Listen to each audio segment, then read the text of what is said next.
अमित भाई को कहना चाहिए जो आपको 500 लोग चाहिए उनका नाम लिख के कागज पे दे दो, चुनाव आयोग तो उसका हाँ करके आगे हाँ या टिक कर देंगे, और सुप्रीम कोर्ट भी उसमें, सुप्रीम कोर्ट के चीफ जस्टिस भी उसके ऊपर टिक कर देंगे, और भारत की जनता को अमित भाई चुनेंगे, ना कि गृह मंत्री को भारत चुनेगा।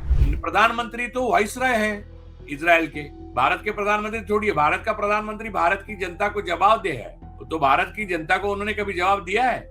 नहीं दिया है।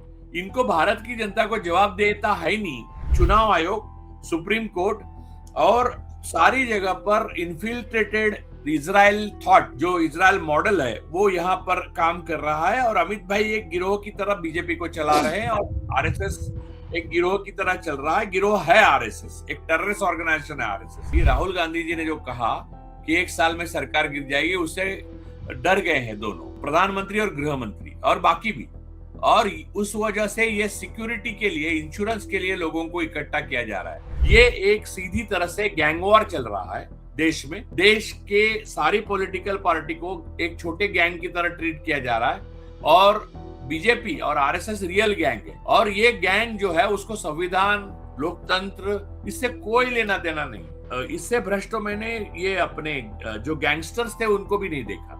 इंडियन एक्सप्रेस जैसा अखबार जब कोटा में कवर करने जाता है तो हेडलाइन लगाता है किसी से बातचीत करके कि एक के राज में चीटिंग हुई और दूसरा बेवकूफ बनाने आ रहा है। वो इस बात को अप्रिशिएट नहीं कर पा रहा है कि विपक्ष का नेता कम से कम इस मुद्दे को उठा रहा है, जबकि बाकी लोग शांत बैठे हुए। राहुल गांधी के नेतृत्व में भारत को वापस आजादी मिलेगी या नहीं मिलेगी, ये सवाल नहीं है। सवाल ये है हम लड़ते हैं या नहीं।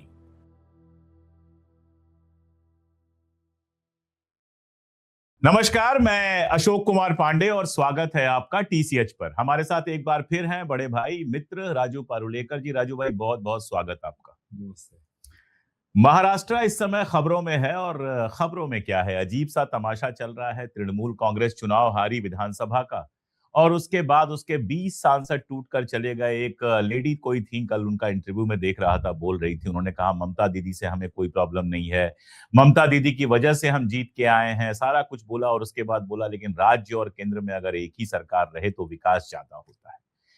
यूसुफ पठान की कहानी जो बताई वो रुहुल्ला मेहदी साहब ने बताई, जो जम्मू एंड कश्मीर में हैं और वहां के सांसद हैं, श्रीनगर से सांसद हैं। उन्होंने कहा कि संसद के अंदर विरोध चल रहा था, और उस समय एनआरसी वगैरह का विरोध चल रहा था, सीए एनआरसी का। उस समय यूसुफ पठान जोर जोर से नारे लगा रहा था, और तभी एक सांसद ने, एक मुस्लिम सांसद ने उनसे कहा कि ऐसा कैसे कर रहे हो, बड़ौदा में कल को तुम्हारे घर पे बुलडोजर चल जाएगा। और उसके बाद वो आदमी जाकर बैठ गया, उसने विरोध नहीं किया। महुआ मोइत्रा ने बताया कि वो कोई और नहीं था, यूसुफ पठान थे। और भी बहुत सारे किस्से हैं। और अब महाराष्ट्र से खबर आ रही है कि एक बार फिर यूबीटी को तोड़ने की कोशिश की जा रही है। और सबसे शर्मनाक ये है कि हमारा मीडिया इस पर सवाल उठाने की जगह इसको ऑपरेशन बता रहा है, जैसे कि कोई पॉलिटिकल गेम है जो सक्सेसफुल हो गया है। यह ऑपरेशन नहीं है, कुछ और है। क्यों राजू भाई?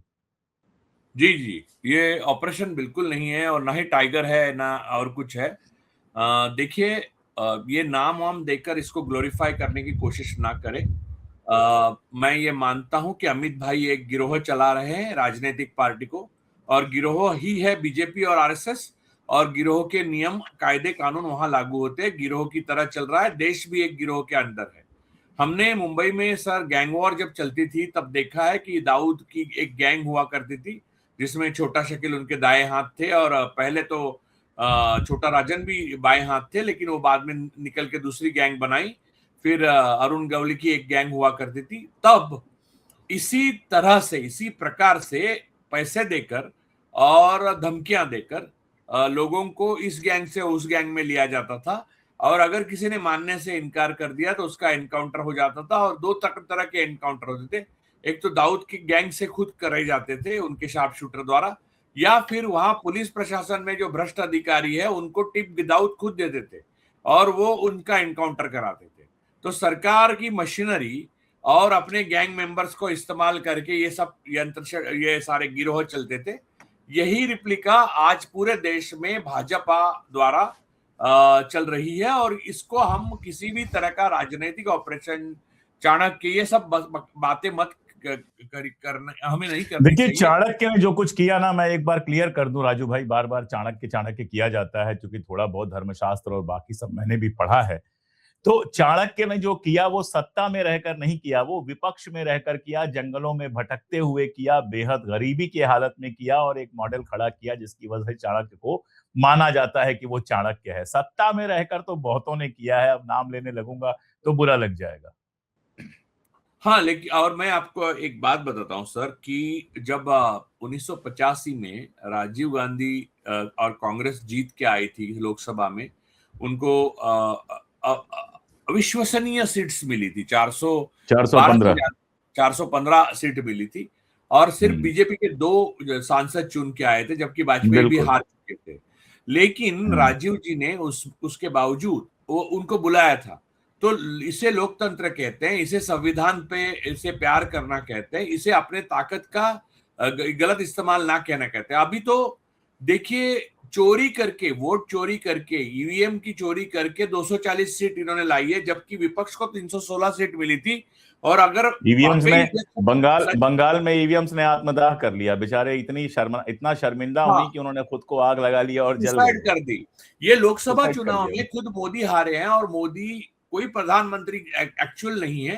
316 सीट इंडिया गठबंधन को मिल चुकी थी, और आज राहुल गांधी प्रधानमंत्री होते अगर ये सही तरीके से होता। लेकिन उसके बावजूद 240 में सिमट जाने के बावजूद ये जो चोरियां चल रही है, ये तो देखिए, जज लोया की मृत्यु के बाद जो इन्हें अभय मिला है और जिस तरह से न्यायपालिका ने अभय दिया है, उद्धव ठाकरे के साथ जो शिंदे सेना का जो हुआ, शिंदे सेना भी कहना गलत है, शिंदे का गिरोह अलग से टूट गया। उसके बाद जो हुआ है गुवाहाटी में, हमने लोकतंत्र के नाम पे नंगा नाच देखा। तो ये सारी चीजें जो हुई है, उसके बाद भी हमें इसे राजनीतिक और संविधानिक या ऑपरेशन कुछ तो ऐसा कहना गलत है। लोकतंत्र की हत्या की जा रही है, ऐसा उस वक्त मैंने कहा था। आज लोकतंत्र की हत्या हो चुकी है, और इसमें सुप्रीम कोर्ट भी पूरी तरह से शामिल है।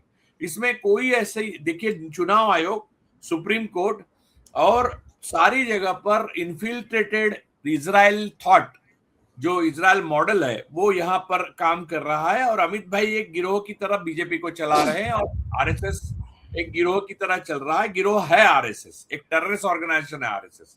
तो ये सब होने के बाद आप ये कहेंगे कि अब ये चुन के आएंगे 2029 में, हम चुन के आएंगे और विपक्ष, अरे आप मीनाक्षी नटराजन को चुन के नहीं ला सके, चुनकर नहीं ला सके राज्यसभा में, जो कि सीधी जीत थी उनकी। तो आप कुल मिला के ये समझिए, ये जो उद्धव ठाकरे की जो लोग जो चुन के आए हैं, वो अगर टूट के जाते हैं तो इसके बाद तो इलेक्शन लेने ही नहीं चाहिए। अमित भाई को कहना चाहिए, जो आपको 500 लोग चाहिए उनका नाम लिख के कागज पे दे दो, चुनाव आयोग तो उसका हाँ करके आगे हाँ या टिक कर देंगे, और सुप्रीम कोर्ट भी उसमें, सुप्रीम कोर्ट के चीफ जस्टिस भी उसके ऊपर टिक कर देंगे, और भारत की जनता को अमित भाई चुनेंगे, ना कि गृह मंत्री को भारत चुनेगा। प्रधानमंत्री तो वाइसराय हैं इजराइल के, भारत के प्रधानमंत्री थोड़ी है। भारत का प्रधानमंत्री भारत की जनता को जवाब दे है, तो भारत की जनता को उन्होंने कभी जवाब दिया है? नहीं दिया है। इनको भारत की जनता को जवाब देता है नहीं। इनके पेट्रोलियम मंत्री एप्स्टीन को क्यों मिले, उसका जवाब नहीं है। इनके जो रोड मिनिस्टर है वो पेट्रोल में गन्ने का जूस क्यों डाल रहे हैं, उसका जवाब नहीं है। इनके प्रधानमंत्री किस देश में जाते हैं, उसे एक क्रोनी को कॉन्ट्रैक्ट क्यों मिलती है, उसका जवाब नहीं है। इनके गृह मंत्री जो इस तरह से खरीद फरोख्त करते हैं सांसदों की और विधायकों की, उसका जवाब जनता मांगे कि जनता ने अभी चुन के दिए हैं भाई, आपके लोग इस पार्टी के लिए वोट दिया है, तो आपको एक मॉरल अथॉरिटी के रूप में रखना चाहिए अपनी सत्ता को। अगर चाहते हैं आप, तो चाहते थे, अगर चाहते तो करते, तो वो नहीं करना चाहते। आप गिरोह की तरह चलाना चाहते हैं, और आप बाद में अपेक्षा करते हो कि आपका आदर हो। आपका आदर नहीं होगा। आपने जनता का आदर नहीं किया, तो जनता क्यों ही करे आपका आदर? जनता भी आपका आदर नहीं करेगी। और इसको कोई ग्लोरीफाइड नाम नहीं देना चाहिए। गोदी मीडिया कुछ भी कहे, ये एक सीधी तरह से गैंग वॉर चल रहा है देश में। देश के सारी पॉलिटिकल पार्टी को एक छोटे गैंग की तरह ट्रीट किया जा रहा है, और बीजेपी और आरएसएस रियल गैंग है। और ये गैंग जो है, उसको संविधान, लोकतंत्र, देश की इतिहास, देश का जो भूगोल, हमारी आर्थिक व्यवस्था पूरी हमारी जो सामरिक व्यवस्था, हमारा जो विदेश नीति का जो बैंड बजा है, वो इससे कोई लेना देना नहीं है। ये इससे भ्रष्ट तो मैंने ये अपने जो गैंगस्टर्स थे उनको भी नहीं देखा। गैंगस्टर्स भी मूल्य थे। मैं आपको एक बात बताता हूं, उस वक्त मुंबई पुलिस के एक आला अफसर ने मुझे एक वीडियो दिखाया, तब मैं एक्टिव इन्वेस्टिगेटिव जर्नलिज्म वगैरह भी में था और लिखता भी था बहुत ज्यादा। तो मुझे दिखाया था वो पंकज उधास का जो गाना था ना, चिट्ठी आई है चिट्ठी आई है, वो गाना सुन के सारे गैंगस्टर जो दुबई भाग गए थे वो रोते हुए मुझे फिल्माया गया था। वो रो रहे थे, गाना लगा था और वो रो रहे थे, घर की याद आई, हिंदुस्तान की, वतन की याद आई, तो वतन से चिट्ठी आई ना, तो रोए थे। तो उनमें जो भावना थी ना, कंपैशन थी या एम्पैथी थी, वो भी एक गिरोह, बीजेपी वाले गिरोह में नहीं। क्या ही बताऊं मैं इनको, गाने पे छोड़िए, लोग मरते तो रोना नहीं आता। मेरे लिए मरे क्या पूछते अरे हैं वो आप राष्ट्र। देखिए ना, 3 लोग मारे गए, हमारे एक जहाज पर 3 लोग मारे गए और अमेरिका ने मारा। इन्होंने आपत्ति दर्ज कराई तो अमेरिका ने पलट के कह दिया कि उनकी गलती थी और कोई सैंक्शन का वो बर्दाश्त नहीं किया जाएगा, वगैरह वगैरह। और आज कोई ये सवाल नहीं पूछ रहा है कि मोदी जब ट्रंप से मिले तो उन्होंने ये बात पूछी कि नहीं पूछी। हालांकि वो वीडियो बहुत शर्मनाक है, जिसमें ग्रुप फोटोग्राफी वाला है, बार बार वो गुजर रहे हैं, ट्रंप एक बार भी मिल नहीं रहे हैं। उसके बाद कमरे में ट्रंप जब बैठे हुए हैं तो मोदी आते हैं, सामने चेयर पर बैठते हैं, मुलाकात दोनों लोगों की होती है।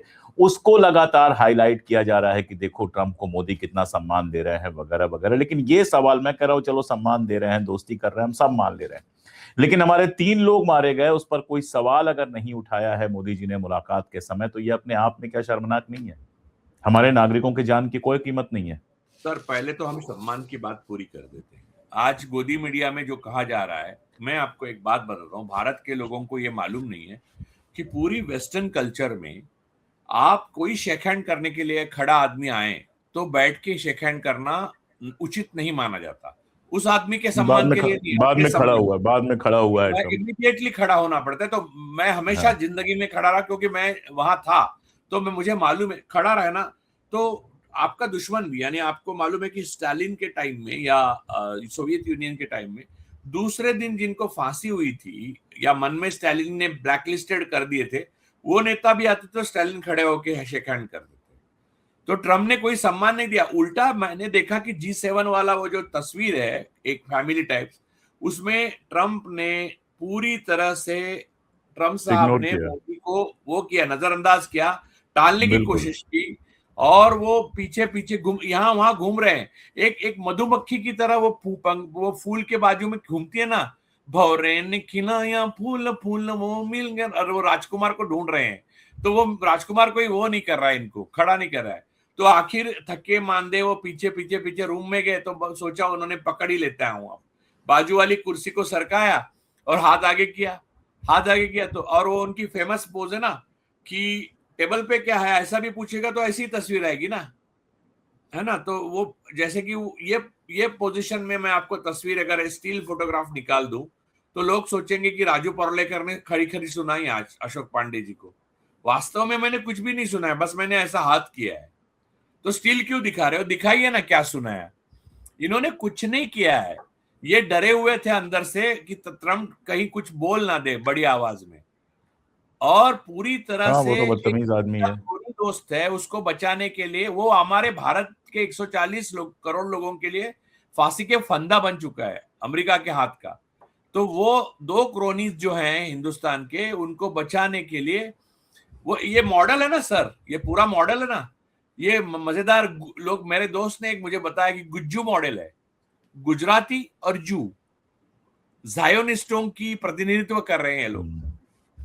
तो गुज्जू उसके लिए उसको कहा गया। तो बात यह है सर कि ट्रम्प साहब ने कोई सम्मान ना ही भारत का किया, ना प्रधानमंत्री का, तो मन में उनके सम्मान ही नहीं। सर, प्रधानमंत्री के बारे में मैं आपको 2 बातें बताता हूं शॉर्ट में और खत्म कर देता हूं प्रधानमंत्री के सम्मान के बारे में। जब नेहरू जीवन में 2 बार यूनाइटेड स्टेट्स ऑफ अमेरिका गए, तो उनको लेने के लिए उनकी अपनी प्लेन की सीढ़ियों पे राष्ट्रपति अमेरिका के आए, वो अलग अलग थे। बिल्कुल। दूसरी बार अपने केनेडी थे, पहली बार जॉनसन थे, तो ट्रूमन थे, सॉरी, पहली बार ट्रूमन थे, दूसरी बार केनेडी थे, दोनों ऊपर आए अंदर प्लेन में और उतार के लेके गए। उसके बाद एक कहानी है नेहरू के बारे में, मैं आपको बताता हूं। कल ही मुझे एक जोहर साहब है जो दो वाइस चांसलर 2 बार रहे, 90 साल के, उन्होंने कहा, मुझे याद आ गया, अरे यार ये भी कहानी है। नेहरू जब गुजर गए, नेहरू का देहांत हुआ, तब हमारे वाईबी चौहान जो मंत्री, वो यूएस में थे, वॉशिंगटन डीसी में थे। तो उस वक्त जो अमेरिका के अध्यक्ष थे, राष्ट्रपति थे जॉनसन, उन्होंने नेहरू के गुजर जाने की खबर से उनको बहुत आहत हुए और पूरे अमेरिका में वो पूरे दुनिया में ही शोक की लहर फैलाई। तो उन्होंने वाईबी चौहान साहब को जो प्रेसिडेंट का प्लेन होता है वो प्लेन दिया और कहा इस प्लेन से आप फौरन निकलिए और नेहरू की अंत्येष्टि को आप पहुंच जाइए। उस वक्त इतने प्लेन में नहीं करते थे, तो उनको भेजा गया। वाईबी चौहान उस प्लेन से आए सर, प्रेसिडेंट के। तो ये जो सम्मान है ना, उसकी बराबरी तो खैर मैं किसी की करना नहीं चाहता उसके बाद, लेकिन नहीं, कंपेयर करना ही नेहरू जी का अपमान है, मुझे तो ये लगता है। हाँ, एक दूसरी बात, ट्रम्प साहब ने ये बोल दिया मोदी के बारे में, मैं चाहूं तो मोदी का राजनीतिक करियर तबाह कर सकता हूं। किस प्रधानमंत्री के बारे में, I don't want to ruin मोदी's political career। हाँ, तो किस प्रधानमंत्री के बारे में, भारत के प्रधानमंत्री अच्छे बुरे बहुत हुए, लेकिन किस प्रधानमंत्री के बारे में अमेरिका के राष्ट्रपति की ये हिम्मत हुई कहने की? तो एक्चुअल में पलट के कोई जवाब नहीं दिया गया। अगर वो तो भाई ब्लफ मास्टर है, मान लीजिए उसने ब्लफ ही किया तो पलट के जवाब चुनौती देनी चाहिए थी कि करके सर दिखाओ। ये दे ही नहीं सकते। दो बात है, वो वाकई सच बोल रहे थे ट्रम्प, और दूसरा हमें मालूम है ना किसकी गर्दन फंसी हुई थी वहां पर, खुद साहेब की और साहेब के मित्र की। तो वो फंसी हुई गर्दन की वजह से हम सूली पे चढ़ रहे पूरा देश, और उसी कारण अंदर जो तानाशाही उनकी बढ़ती जा रही है, जिस कारण अमित लोग अब गुर्गे इकट्ठा कर रहे हैं अन्य पार्टियों से। उनको गुर्गे ही कहना चाहिए, सांसद या विधायक अच्छा, कहना बहुत एक थ्योरी तो ये है राजू भाई कि डिलिमिटेशन बिल वगैरह लाना चाहते हैं अगले चुनाव से पहले, इसलिए 2/3 से ऊपर बहुमत इकट्ठा कर रहे हैं। दूसरी थ्योरी ये है कि ये डर है कि जो सहयोगी हैं कहीं पीछे ना हट जाएं, तो अपने पास ही इतना इकट्ठा कर लें ताकि सरकार न गिरे। राहुल गांधी ने कहा था कि 1 साल के अंदर सरकार गिर जाएगी। आपको क्या लग रहा है? सर लॉजिकली देखिए तो डिलिमिटेशन के लिए इतने लोगों की जरूरत है अगर आपको, तो इतने लोग इकट्ठा करने की बजाय आप डिलिमिटेशन कर ही भी दे तो कौन क्या ही करेगा। इतना अनाचार कर रहे हैं आप, इतना अत्याचार कर रहे हैं, इतने सांसद तोड़ रहे हैं, पार्टियां टूट रही है, इलेक्शन चुरा रहे हैं, ईवीएम जला रहे हैं, सुप्रीम कोर्ट आपके हाथ में, तो डिलिमिटेशन के लिए कौन ही रोक सकता है। तो बात डिलिमिटेशन की नहीं। आपने जो दूसरी बात बोली, राहुल गांधी जी ने जो कहा कि 1 साल में सरकार गिर जाएगी, उससे डर गए हैं दोनों, प्रधानमंत्री और गृह मंत्री और बाकी भी, और उस वजह से ये सिक्योरिटी के लिए, इंश्योरेंस के लिए लोगों को इकट्ठा किया जा रहा है। लेकिन उसमें एक प्रॉब्लम है सर, अगर आप एक बात बताइए, आप एक बात बताइए राजू भाई, कि ये लोग कोई इंश्योरेंस हो सकते हैं? एग्जैक्टली वही मैं ये बोल रहा हूं। सबसे पहले चूहे भागते हैं, जो मतलब आप देखिए यूसुफ पठान को अगर पॉलिटिक्स में कुछ भी करना है तो now his career is ended forever. Sayoni Ghosh का कैरियर हमेशा के लिए खत्म हो चुका है, अब नहीं चुनाव जीतेंगी। तो ये वो लोग हैं जो अपना पॉलिटिकल कैरियर खत्म करके आए हैं किसी न किसी डर से, और जिस दिन उस डर खत्म हो जाएगा, जिस दिन ये लग जाएगा कि ये पावर में ही नहीं रहेंगे तो मुझे डरने की जरूरत क्या है। और आप महाराष्ट्र के लोगों के बारे में भी जानते होंगे, कौन कैसे गया और कौन कैसे आएगा, मुझसे बेहतर जानते होंगे। तो ऐसे लोगों के भरोसे कौन सी स्टेबिलिटी मिलेगी सर? सर मैं आपको बताता हूं, हमें मालूम होता है कि मेडिक्लेम के पैसे कभी नहीं मिलते आजकल, फिर भी मेडिकल क्लेम करके रखते हैं ताकि बीमार होने पर हम आश्वस्त रहे कि हमको हमारा किसी कंपनी की तरफ कोई इशारा नहीं है, हम किसी कंपनी को डिफेम नहीं कर रहे हैं, लेकिन ऐसे बहुत सारे केसेस जहां इंश्योरेंस को लेकर शिकायतें हुई हैं, इसलिए राजू भाई जो कह रहे हैं वो मेडिकल क्लेम की बात कर रहे हैं जी। एग्जैक्टली क्लियर कर दें, वरना मेडिक्लेम वाले केस कर देंगे कि हमारे खिलाफ बोल दिया। मेडिक्लेम एक पॉलिसीज है सर, किसी कंपनी का नाम नहीं लिया, लेकिन ज्यादातर दुनिया भर में ये कंपनियों का रवैया रहा है, और उसमें कई सारे वीडियोस आते रहते हैं कि आपको पैसे क्लैरिफाई कर दिया। आप मुद्दे पे आ जाइए, आप छोड़ दीजिए, वो मैंने कर दिया। तो बात वो नहीं है, बात ये है कि ये जो करने की प्रवृत्ति है, या फिर आपको आदमी को इंश्योरेंस लेने की प्रवृत्ति जो है वो डर से आती है। कभी भी आप मर सकते हो, ये इंश्योरेंस की एडवर्टाइजमेंट है।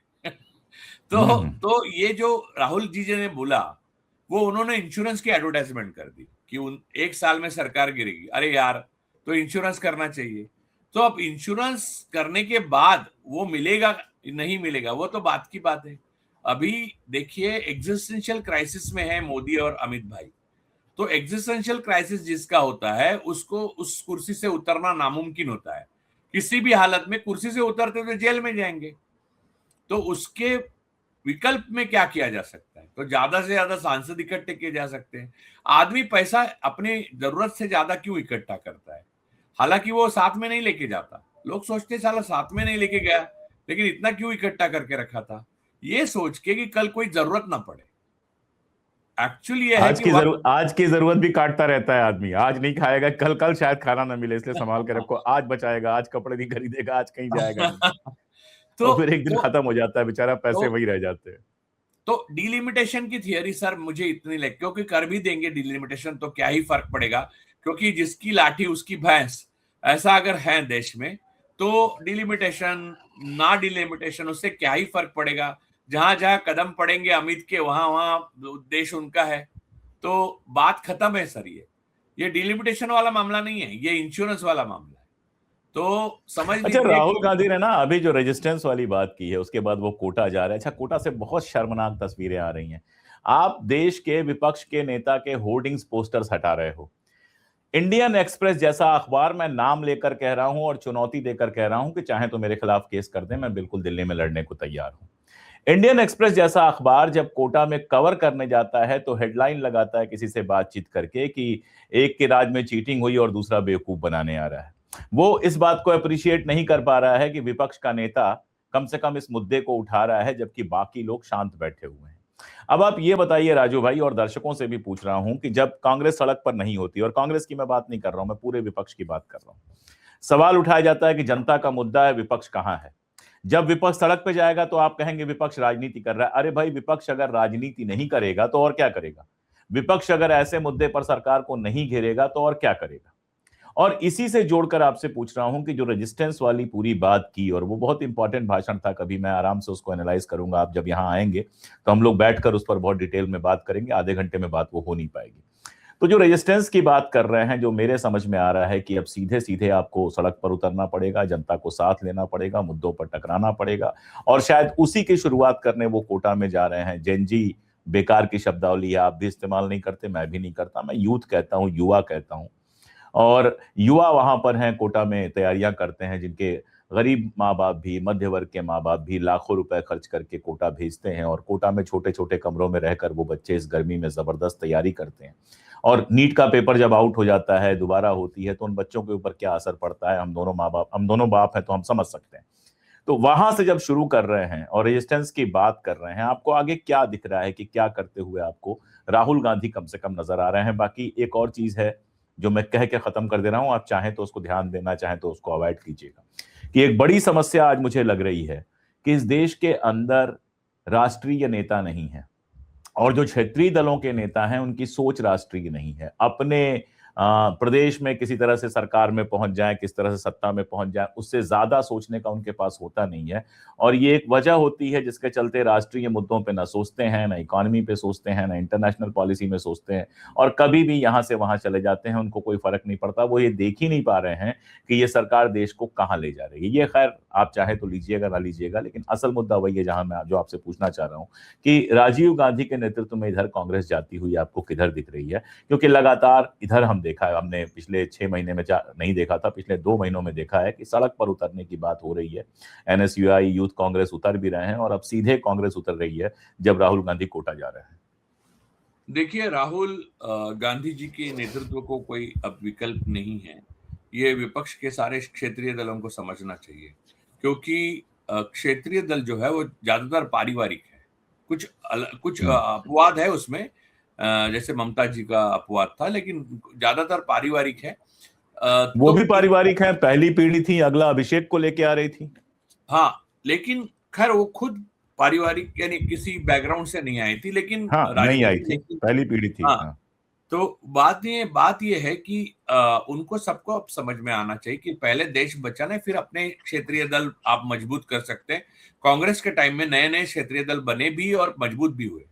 तो देश में लोकतंत्र हो तो क्षेत्रीय दल मजबूत होंगे और बनेंगे। तो ये क्षेत्रीय दल को नष्ट करने की जो मुहिम चालू की है आरएसएस और बीजेपी ने, उसको अगर रोकना है तो राहुल गांधी के मजबूत नेतृत्व में विपक्ष को एक साथ खड़ा होकर लड़ना चाहिए रास्ते पर, जनता को लेकर। ये जो खरीद फरोख्त चल रही है उसमें पड़ना ही नहीं चाहिए। जाना है जाओ, करना है करो, क्योंकि सांसद क्या विधायक क्या आप खरीदने की चीज अगर हो तो क्या ही रहा। इंसान को अपनी जिंदगी में दो ही चीजें नहीं करनी चाहिए, एक इंसान को खरीदना नहीं चाहिए या इंसान के हाथ खरीदा नहीं जाना चाहिए।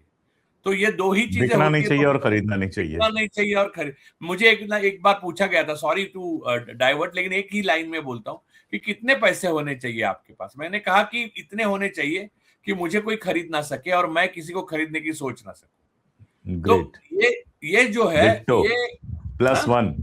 Yes +1 ditto. जी जी जी जी। तो ये जो है, जो खरीदे जा रहे हैं और जिनको खरीदना इतना आसान हो गया है या डराना इतना आसान हो गया है, उनके बारे में ना बोले तो उचित है, क्योंकि वो जनता के लिए क्या अपने परिवार के लिए बोझ है।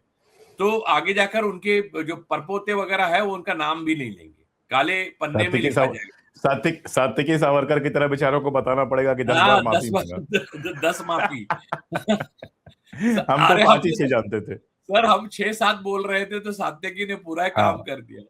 मुझे लगता है एक दिन ग्रेट। गुस्सा आ गया, बोला ये आदमी अपने घर में पैदा होके इतनी माफी मांग, रोज का चक्कर लगाने से एक ही बार सेटल कर दे। खैर, लेकिन बात यह है सर कि लोगों को, नेताओं को, क्षेत्रीय दलों को यह समझना चाहिए कि राहुल गांधी के नेतृत्व में आपको आपसी मतभेद हो सकते हैं, रंजिश हो सकती है, आपको कोई नेता आपको जब चाहे जैसा चाहिए वैसा मेड टू ऑर्डर नहीं मिलेगा। आपको आज लेनिन चाहिए तो लेनिन नहीं मिलने वाला। आज आपके सामने और आपके पास राहुल जी है, और राहुल जी एक ऊर्जावान है और अपनी बुद्धि के धनी है और लड़ने की क्षमता रखते हैं। तो उनके साथ रहना सब दलों को बहुत जरूरी है। अरविंद केजरीवाल के लिए ये बिल्कुल। बात नहीं कह रहा हूं, क्योंकि वो आरएसएस के साथ पहले ही मिल चुके हैं और वो क्रोनिक के उनको भी साथ जाने दीजिए, उन पे हम लोग आज उन पे बात नहीं करेंगे, छोड़ देते हैं। एक लाइन में उनको ही इज मैंने नॉट वो दैट इम्पोर्टेंट। अपवाद हाँ अपवाद बस एक बता लाइन दिया। में बोल दिया यस। आपने जी। जी जी तो बस। बस बाकी सारे जो दल है उनको इकट्ठा होकर लड़ना चाहिए और इस लोकतंत्र की लड़ाई को पूरा अंजाम देना चाहिए। राहुल गांधी के नेतृत्व में भारत को वापस आजादी मिलेगी या नहीं मिलेगी, ये सवाल नहीं है। सवाल ये है हम लड़ते हैं या नहीं। देखिए, फैसिज्म के बारे में आपने तो किताब लिखी है, फैसिज्म के बारे में हमेशा एक आपके पास विकल्प होता है। आपको जीतने का या हारने का विकल्प नहीं होता, आपने लड़े या नहीं लड़े ये विकल्प होता है। तो आप लड़े या लड़े। हथियार डाल दिया। यस, तो आप लड़े वो होना चाहिए। तो राहुल जी का नेतृत्व आपको मानना चाहिए, क्योंकि राजनीतिक पटल पे उनके जितना रिसोर्सफुल और लीडर ऑफ ऑपोजिशन और लड़ने के लिए तैयार, और उन्होंने किसी से पंगा लेने में कोई कसर नहीं रखी है। तो ऐसे नेतृत्व के नीचे आपको छत्र छाया में काम करने के लिए कोई बाधा नहीं आनी चाहिए। आज के तारीख में आप अमित भाई और मोदी जी के नेतृत्व में अगर सरकारें बनने की जगह गिरोह बन रहे हैं तो आपको ये लड़ाई तो लड़नी ही है। इतना तो आपको देश के प्रति आपका प्यार होना चाहिए और देश के लिए लड़ना चाहिए, देश को बचाने के लिए लड़ना चाहिए। इस देश की ऊर्जा, इस देश की इसका लोकतंत्र और संविधान, ये तीनों को बचाने की ये लड़ाई है। ये लड़ाई किसी भी छोटे परिवार के या बड़े परिवार के स्वार्थ की लड़ाई नहीं है। तो इसको अगर हम ठीक से समझे तो हम ठीक से लड़ सकते हैं। और इतने गए उतने आए, ऑपरेशन ये हो रहा है, ऑपरेशन हो रहा है, वो जो जो प्लेन आ रहे हैं, प्लेन जा रहे हैं। अमित भाई यहाँ पर प्लेन भेजे थे कल कुछ इसको लाने के लिए प्राइवेट। हम्म।